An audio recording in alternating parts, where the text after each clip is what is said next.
Hi sir, నమస్తే. నమస్తే మా. సార్, మనం రీసెంట్గా వింటున్న స్టోరీస్లో ట్రెండీ టాపిక్స్లోని మన పహల్గామ్ అన్నది ఎవరు మర్చిపోలేరు, ఇంకా మర్చిపోరు కూడా. సో అసలు ఏం జరిగింది సార్, మీ మాటల్లో బ్రీఫ్గా చెప్పండి. ఓకే మా. సో మనకి ఇండియాకు పాకిస్తాన్, మనం ఇండియా నైబర్లను చూస్ చేసుకోలేమా. కంపల్సరీ నైబర్ పాకిస్తాన్, ఇంకొక సైడ్ మనకు కంపల్సరీ నైబర్ బంగ్లాదేశ్, మనం చూస్ చేసుకోలేము. సో 70 years నుంచి మనం ఎప్పుడు హ్యాపీగానో కోఆర్డినేటెడ్గా లేము. కానీ ఒక 30-40 years నుంచి పర్సిస్టెంట్గా ఒక 2-3 కన్వెన్షనల్ వార్స్ అయినాయి అనమాట. యాక్చువల్గా ట్యాంకులు, బ్యాటిల్లు, గన్నులని.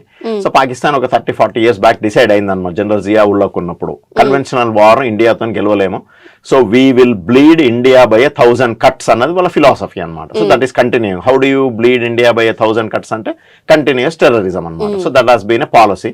ఒక రీసెంట్గా మనం చాలా వెనకాలకి పోకుంటే 2001లో పార్లమెంట్ మీద అటాక్ జరిగింది, అది కూడా పాకిస్తాన్ టెర్రరిస్ట్లే. దాని తర్వాత మనం ఊరి చూసినాము, దాని తర్వాత పుల్వామా చూసినాము, ఇప్పుడు పహల్గామ్ చూస్తున్నాం అనమాట.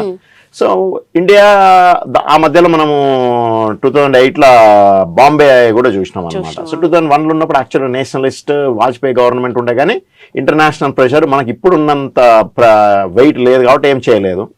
మన్మోహన్ సింగ్ ఉన్నప్పుడు ముంబైలో జరిగింది, అప్పుడు కూడా మనం ఏం చేయలేదు. దాని తర్వాత మనం ఊరి ఒకటి, పుల్వామా, అది ఊరి అప్పుడేమో బై ఫుట్ సర్జికల్ స్ట్రైక్స్ చేసినాము, పుల్వామా అప్పుడేమో బాలాకోట్ బై ఎయిర్ స్ట్రైక్ చేసినాము. అది ఫస్ట్ టైం అనమాట 75 years రెస్పాన్స్ ఇచ్చింది మనం టెర్రరిజంకి. సో వాళ్ళు మాత్రం టెర్రరిస్టులను పంపించడము, దేశాన్ని డిస్టర్బ్ చేయడము ఆపలేదు. సో దాంట్లో ఇది యాక్చువల్గా కొద్దిగా హయ్యర్ లిమిట్కి పోయింది అనమాట.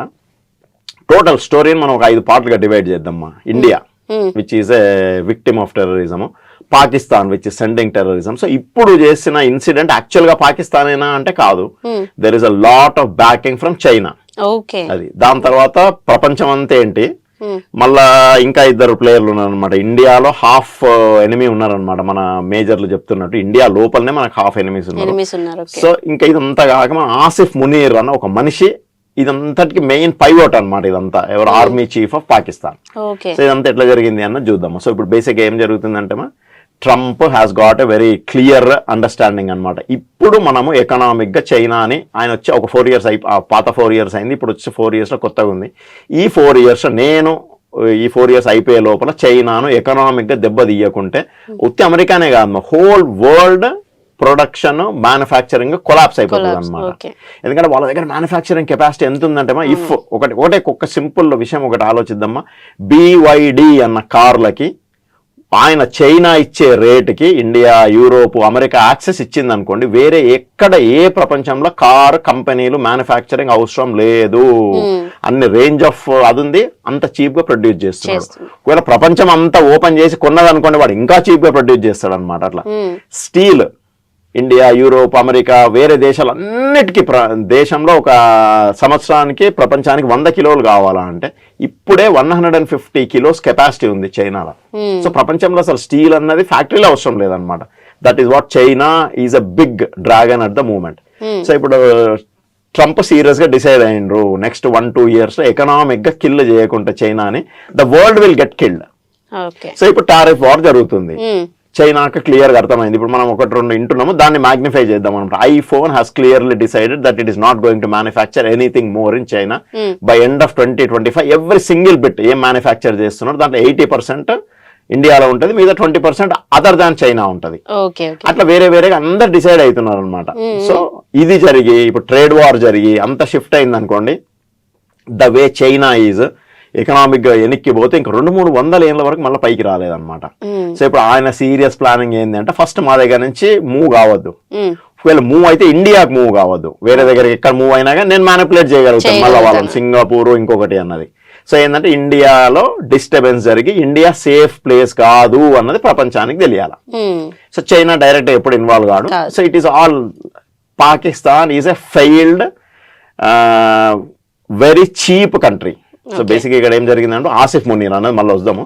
So China has given money to Asif Munir and Asif Munir has done this just to create a small disturbance. That is what is China's interest. So China doesn't want to do a actual war. వాళ్ళకి actual war చేస్తే వాళ్ళు ఎప్పుడు గెలవలేరు. మనం మామూలుగా హైదరాబాద్ అంటాం కదా Chinese mall అని. So వాళ్ళ ఏదన్నా ట్యాంక్ డిఫెన్స్ చేపించింది అనమాట. ఎందుకంటే వాడు వాళ్ళ ఎక్విప్మెంట్ వాళ్ళ మనుషులను రిస్క్ చెయ్యడు, చేసిన గెలవము. వాడు ఏదో ఒకటి మా డబ్బులు పడేస్తాను నేను, నా పని కావాలా, నాకు వార్ కావాలి, ఇండియాలో డిస్టర్బెన్స్ కావాలా, నా ఏరోప్లేన్లు యూజ్ చేసుకొని నేను ఆ చైనీస్ మాల్ ని ఎక్స్పోజ్ గాను, నేను నా పిల్లలను డేంజర్ లో పెట్టాను, పైసలు పడేస్తాను. వీళ్ళేమో సార్ట్ ఆఫ్ ఒక బెగ్గింగ్ కంట్రీ అన్నమాట. సో వాడు డబ్బులు పడేసిండు. సో నెక్స్ట్ ఆసిఫ్ మునీర్ దగ్గరికి వస్తాం. ఆసిఫ్ మునీర్ అనే ఆయన ఇప్పుడు పాకిస్తాన్ లో ఇండియా కంపేర్ చేస్తే ఏంటంటే ఇండియాలో president is a nominal head, prime minister has got full powers, cabinet has got full powers. ఇండియాలో డిఫెన్స్ ఎవడో వచ్చి కూ చేసిండు జనరల్ ప్రైమ్ మినిస్టర్ అయిన అన్నది లేదన్నమాట. ఎవ్రీ సుప్రీం కోర్ట్ ఉంది, ఈసీ ఉంది, మనకు అన్ని స్ట్రక్చర్స్ ఉన్నాయన్నమాట. అక్కడ ఇప్పుడున్న ప్రైమ్ మినిస్టర్ కి ఏం పవర్ లేదు, క్యాబినెట్ కి ఏం పవర్ లేదు, అసలు వాళ్ళకు ఒక ఈసీనో ఇంకొకటో అన్నది లేదు. Everything prime minister, president, army chief, ISI ex chief అంతా ఆసిఫ్ మునీరే. సో వాళ్ళతో మాట్లాడుకున్నారు. సో అక్కడ తప్పు చిన్న జరిగింది ఏంటంటే ఇంతకు ముందు మన పుల్వామా లాగా ఏదో చిన్నగా చేస్తాం లైట్ గా. సో వాళ్ళు కూడా ఏదో చిన్న ఒక 1 డే నైట్ ఏదో స్ట్రైక్ చేస్తారు, ఇక దాంతో అయిపోతుంది, డిస్టర్బెన్స్ అయితే కదా అనుకున్నారు అనమాట.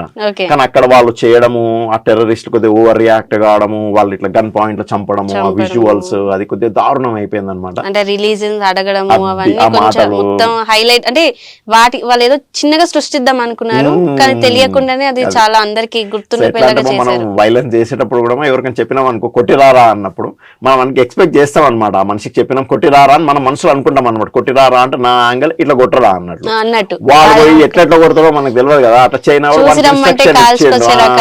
ఎగ్జాక్ట్లీ వాడు ఏదో చిన్న ఇన్స్ట్రక్షన్ ఇచ్చిండు అనమాట డిస్టర్బ్ చేయమని. ఇదేమో కొద్దిగా అది యాంగిల్ ఎక్కడికో వెళ్ళిపోయింది అనమాట. వాడు ఆ మాటలు అడగడము, మేల్స్ ని హిందువులను చంపడము, దాన్ని ఫీమేల్స్ వదిలేయడము, నీ మోదీకి చెప్పు అనడం కొద్దిగా అయిపోయి అది పెద్ద ఎత్తున అయింది. వాళ్ళకి అర్థం కావట్లేదు అనమాట ఇప్పుడు ఏం చేయాలా అన్నది. ఓకే సార్, ఇప్పుడు ప్రజెంట్ సిచ్యువేషన్ లైక్ ఇప్పుడైతే మనకి అంటే వార్ అయితే వచ్చింది, ప్రెసెంట్ అయితే ఒక డిక్లేర్ చేశారు, అసలు ఇప్పటి నుంచి ఎలా ఉండబోతుంది? ఎక్సలెంట్ మా. సో ఇప్పుడు ఏం జరిగిందంటే వాళ్ళు అది చేసిండ్రు, వాళ్ళు రియలైజ్ అయింది అనమాట మనం ఏదో చేసినాము, డబ్బులు ఇచ్చిన దానికి ఏదో లైట్ గా చేసి బయటపడదాము అనుకుంటే ఇప్పుడు ఆసిఫ్ మునీర్ చేసిండు మా. ఇంకా అక్కడంతా చాలా పెద్ద జియో పాలిటిక్స్ మాదేమో. పాకిస్తాన్ లో ముస్లిమ్స్ సున్నీ మెజారిటీ దేశము, దాంట్లో ఈయన షియా మైనారిటీ అనమాట వాళ్ళ దగ్గర. ఈయన షియా మైనారిటీ హెడ్ ఆఫ్ డిఫెన్స్ అనమాట.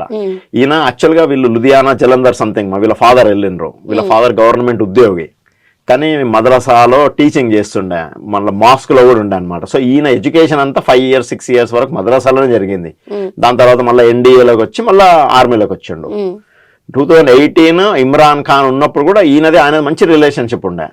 సో వాళ్ళ వైఫ్ ఏదో ఏమంటారు కరప్షన్ చేస్తుంది అని ఆసిఫ్ మునీర్ భాయ్ ఇమ్రాన్ ఖాన్ కి కంప్లైంట్ చేసిండు. ఇమ్రాన్ ఖాన్ సీరియస్ గా రియాక్ట్ అయ్యి ఐఎస్ఐలో నుంచి తీసేసి నన్ను ఆర్మీకి పంపించిండు. అక్కడ పెద్ద తప్పు చేసిండు అనమాట. పాకిస్తాన్ స్టైల్లో ఐఎస్ఐని తీసేసి ఎలిమినేట్ చేసేయాల్సిండు, అది మామూలేమో వాళ్ళకి కామన్ అది. సో ఆయన ఇక్కడికి వస్తే దానికి రివెంజ్ గా మళ్ళీ ఆయన ఆర్మీలో ఎదిగి ఆర్మీ చీఫ్ అయిండు అనమాట. ఇమ్రాన్ ఖాన్ ని జైల్లో పెట్టించిండు. ఇప్పుడున్న పప్పెట్ నవాజ్ షరీఫ్ వాళ్ళు జరిగిన ఎలక్షన్లు అంతా ఈయన కంట్రోల్లోనే జరిగినాయి. So he is the most powerful man in Pakistan at the moment. అది మెయిన్ స్టోరీ అనమాట. సో ఆయన డబ్బులు తీసుకుని తప్పు చేసిండు. సో దాని వల్ల ఇప్పుడు రిపర్కషన్స్ ఎక్కడెక్కడ అంటే వాటర్ ఆగింది, సో జనరల్ అగ్రికల్చర్ ఆగింది. ఆర్మీలోనే షియా జనరల్ అందరూ ఈయన సున్నీ జనరల్ అందరూ ఈయన షియాకి అగేనిస్ట్ గా అయినారు అనమాట. ఇప్పుడు ఈయన తీసేయాలి. ఇప్పుడు ఛాన్స్ దొరికింది, ఈయన వీక్ అయ్యిండు అని. యాక్చువల్ గా నవాజ్ షరీఫ్ పొలిటీషియన్లు అందరూ వీకే అనమాట. వాళ్ళు కూడా ఇప్పుడు వీళ్ళని తీసేయాలా అన్నది అనమాట. ఇప్పుడు సిచ్యువేషన్ అక్కడ ఎక్కడికి వచ్చింది అంటే, if India is ready to talk and give piece, వాళ్ళు ఎక్కడికి చెప్తున్నారంటే మీరు డిక్లేర్ చేయండి ఆసిఫ్ మునీర్ని టెర్రరిస్ట్ గా, మేము తీసుకొని వచ్చి హ్యాండ్ ఓవర్ చేస్తాము, మాకు వార్ వద్దు అన్న దగ్గరికి రెడీ అయింది. ఈ డిస్కషన్ కూడా ఆల్రెడీ అమెరికాతో అయింది. సో అది కొద్దిసేపు పక్కన పెడితేమో మనం అనుకున్న టెర్రరిస్ట్ సైట్స్ ని 9 sites ని అబౌట్ 27 బాంబ్స్ ఒక 25 minutes ఆపరేషన్ లో చేసేసినాం మనకు కావాల్సింది. ఇప్పుడు 2 ఉన్నాయి మా. యాక్చువల్గా అయిపోయి 24 hours అవుతుంది. వాళ్ళు ఎందుకు రియాక్ట్ కాలేదంటే రియాక్ట్ అయ్యే అంత కెపాసిటీ ఎకానమీ లేదు, కానీ రియాక్ట్ కావాలా. ఇప్పుడు ఆసిఫ్ మునీర్ సిచ్యువేషన్ ఎట్లుందంటే రియాక్ట్ కాకుండా పాకిస్తాన్ ప్రజలు చంపేస్తారు, రియాక్ట్ అయితే ఇండియా ఆర్మీ చంపేస్తుంది. అట్లాంటి సిచ్యువేషన్ ఉందన్నమాట గవర్నమెంట్ ది. సో ఏదో ఒకటి రియాక్ట్ అవుతుంది అనమాట. సో నాకు తెలిసినంత మటుకు జియో పాలిటిక్స్ లో ఆల్రెడీ ఇదంతా ఒక 10, ఎందుకంటే జేడీ వ్యాన్స్ ఉన్నప్పుడు జరిగింది. సో ఇదంతా యాక్చువల్లీ బిగ్ లెవెల్ లో డిస్కషన్ జరుగుతుంది. ఆల్రెడీ పాకిస్తాన్ అమెరికాకు ప్లాన్ చెప్పింది అనమాట, మేము సరెండర్ ఇంకొకటి అన్నిటికీ రెడీ ఉన్నాము. ఇప్పుడు వాళ్ళకు ఒక 7 million IMF లోన్ రావాలా, అది వస్తేనే సర్వైవ్ అవుతుంది, లేకుంటే కంప్లీట్ బ్యాంక్రప్ట్ అయిపోతుంది అనమాట. సో ఇప్పుడు నాకు తెలిసినంత మటుకు మై ఓన్ ప్రిడిక్షన్, అది నెక్స్ట్ ఇంకా ఫైనల్ సొల్యూషన్ అన్నమాట. Okay okay. సో ఇప్పుడు మనం చేయాల్సింది చేసినాము. సో ఇప్పుడు వాళ్ళు ప్రపోజ్ చేసింది ఏంటంటే మేము కూడా ఏదన్నా ఒక ట్రై చేస్తాం చిన్నది, whether it works or not. ఎందుకంటే చేయాలా, చేయకుంటే నవాజ్ షరీఫ్ ని వాళ్ళని ఇద్దరిని చంపేస్తారు అక్కడ ప్రజలు. ఎందుకంటే వాళ్ళది అదొక టైప్ ఆఫ్ ఇస్లామిక్ ఫండమెంటలిజం అన్నమాట. మనం ఏదో ఒకటి చేయాలా, చేయడానికి వచ్చిందా లేదా అని మేము ఒక ట్రై చేస్తాము, దానికి ఏదో ఒక రియాక్షన్ ఉండనియండి. దాని తర్వాత మీరు విలువండి మమ్మల్ని అమెరికాకు, మేము వస్తాము, మీరు కాంప్రమైజ్ చేయండి. సో ట్రంప్ గెలిచినట్టు అవుతుంది కాంప్రమైజ్ చేసినాము అన్నది. వాళ్ళు ఏదో ఒక చిన్న రియాక్షన్ ఇచ్చినాం మేము, సో మేము కూడా గెలిచినాము అన్నది వాళ్ళది అనమాట. ఏం గెలిచినాము ఏమి ఓడిపోయినాము అని వదిలేయండి. దాని తర్వాత అంతా ఒక ఫీల్డ్ సెట్ చేస్తారనమాట. నెక్స్ట్ మీరు ఇది చేయొద్దు, ఇది చేయొద్దు, మీరు ఇది తీసేసేయాలి, ఇది తీసేసేయాలని పాకిస్తాన్ చెప్తారు. ఇండియాకి ఏం చెప్పకుండా బాగుండదు కానీ ఇండియాకి కూడా ఏదైనా చెప్తారనమాట, మీరు సీరియస్ గా దాన్ని ఇన్వెస్టిగేట్ చేయండి, ఇంకా మళ్ళీ నెక్స్ట్ ఎప్పుడు మీరు ఇట్లా మిజైల్ క్రాస్ బార్డర్ అటెంప్ట్ చేయొద్దు అనేసి చెప్పి స్లో క్లోజ్ చేస్తారనమాట. That is what is going to happen next. So 14 days 22 April నుంచి మనకు అనమాట వార్ ఎంత అవుతుంది అంటే సర్జికల్ స్ట్రైక్స్ అయినాయి అనమాట మళ్ళీ. సో ఇప్పుడు నెక్స్ట్ ఎస్కలేట్ అవుతుందా అన్నది ఇప్పుడు కరెంట్ గా జరుగుతున్న క్వశ్చన్ అనమాట. అందరి మైండ్ లో ఉన్నది ఎంత పెద్ద వార్ అవుతుంది అంటే అసలు ఏం అవుతుందో అన్నది క్వశ్చన్ మార్క్ మొన్నటి వరకు ఉంది. ఈ 24 hours మీరు ఇందాక అన్నట్టు నిజంగా అలాంటిది స్టార్ట్ అయ్యింది. వాళ్ళ 9 ఏవైతే ఉన్నాయో ప్లేసెస్ కి అలా అయింది. సో నెక్స్ట్ ఏంటి స్టెప్ ఏంటి అనేది అందరిలో క్వశ్చన్ మార్క్. సో దానికి మెయిన్ ఆన్సర్ నా పర్సనల్ వ్యూ యాక్చువల్గా ఇంకేం కాదు మా. బేసిక్ గా ఏం జరిగిందంటే మా నిన్న నైట్ మిడ్ నైట్ ఇది టార్గెటెడ్ అసాల్ట్ చేయాలని డిసైడ్ అయ్యి దానికంటే ముందు రోజు వాళ్ళ 22nd నుంచి అలర్ట్ ఉంది మా. ఆల్మోస్ట్ 12 days అలర్ట్ ఉంది అనమాట. Pakistan army, Pakistan radars, China పంపించిన equipment, China radars, missile detection systems అన్ని యాక్టివ్ ఉన్నాయి అనమాట. ఆ ముందు రోజు మనము దేశం అంతా ఈ డ్రిల్స్ జరుగుతాయి నెక్స్ట్ డే అంటే వాళ్ళు ఏమనుకున్నారు అంటే డ్రిల్స్ అంతా అయ్యి 2 days దేశం అంతా ఇండియా ప్రిపేర్ అయినాక ఇంకా 2 days తర్వాత జరుగుతాయని వాళ్ళు అనుకున్నారు అనమాట. So that's was the camouflage అనమాట. సో వీళ్ళు ఇది ఇచ్చి వాళ్ళు రిలాక్స్ అయితేనే ఆ 2-3 గంటల్లో నైట్ లో ఈ పని కానిచ్చేసి. సో ఇంకో లాస్ట్ స్టోరీ మాది very insulting to their country. ఇప్పుడు వాళ్ళది ఓన్ ఆర్మీ ఉంది, 6.5 lakhs సోల్జర్స్ ఉన్నారు, ఎక్విప్మెంట్ ఉంది, చైనాది ఉంది, పాత అమెరికా ఎక్విప్మెంట్ ఉంది, missiles, guided bombs, specific targets ని ఎయిర్ ఫోర్స్ బ్రీచ్ చేసింది.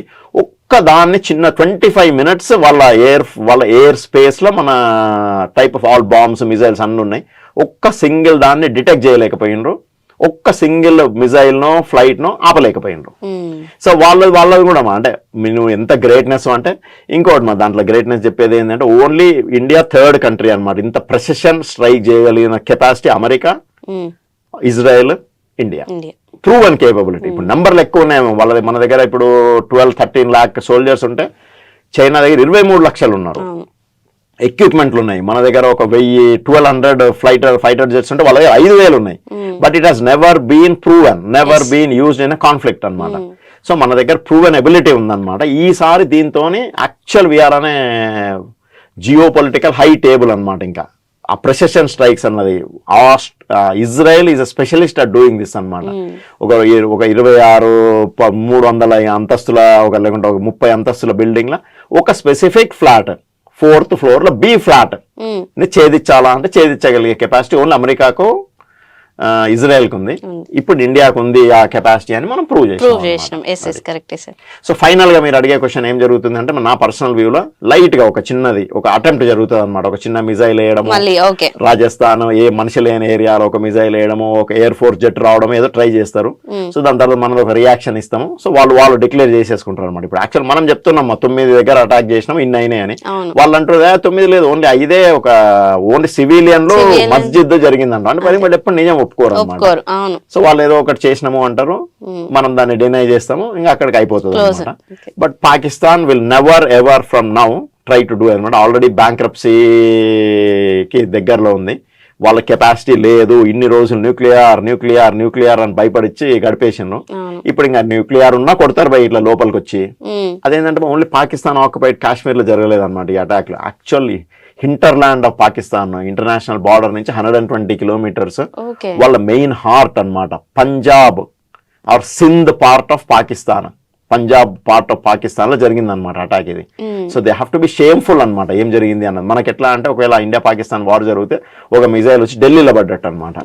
ఢిల్లీ ఎన్సీఆర్ గురుగావ్ ఏరియాలో పడితే మనకి ఎంత ఇన్సల్టింగ్ ఉంటది, అంతకంటే ఎక్కువ ఇన్సల్ట్ జరిగింది అనమాట. అదొకటి. ఓకే సార్, నెక్స్ట్ ఒకవేళ మీరు అన్నట్టు ఏదో చిన్న జరుగుతుందో లేదంటే ఖచ్చితంగా ఈ నైట్ మొన్న జరిగినట్టు అలా నైట్ ఏమైనా నైట్ ఏం జరుగుతుందో చూద్దాము. నెక్స్ట్ మళ్ళీ ఆ టాపిక్ ఏమైనా వచ్చినప్పుడు మళ్ళీ డిస్కస్ చేసుకుందాం. So thank you so much.